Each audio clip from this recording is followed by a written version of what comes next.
I'm Peter John Ross, and I'm an independent filmmaker. My entire life, all I ever wanted to do was write music for movies. As a teenager in the 80s, I became enamored with Edward Van Halen. Eddie actually even did a couple soundtracks, including from 1983 or 4 called The Wildlife. I even got to meet Edward Van Halen in 1993.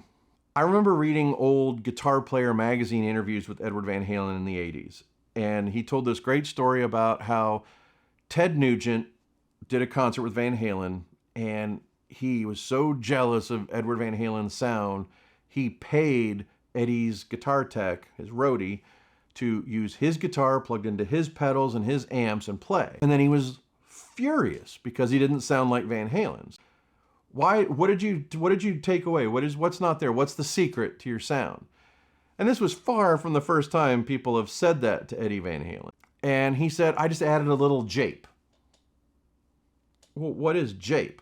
And in this interview, he goes, I got sick of people asking me this because it's nothing. I don't know what it is that makes me sound like me. It's just my fingers touching this guitar plugged into this stuff that makes me sound like that. It's me.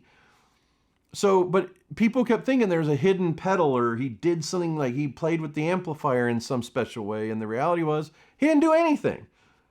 And he kept calling it jape, so that people would think there was something there that wasn't there because he couldn't explain it.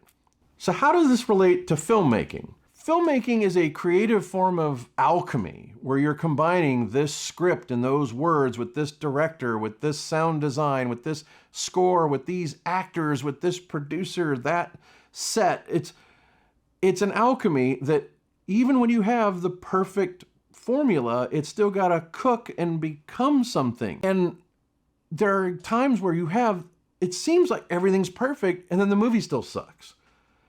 And I always use that term that Van Halen said. I always call it, there's jape. No one can ever actually know what it is that makes that magic happen. Nobody can truly explain what happens when the perfect script hits that director, those actors, and everything comes together and it becomes a classic that resonates for decades. Still comes down to the alchemy of filmmaking, of what happens when those words are put in the mouth of that cast, directed by that director, edited by that editor, played with the sound design, with the set design, the costumes, everything that goes into a movie contributes to that formula and the alchemy that makes the final project.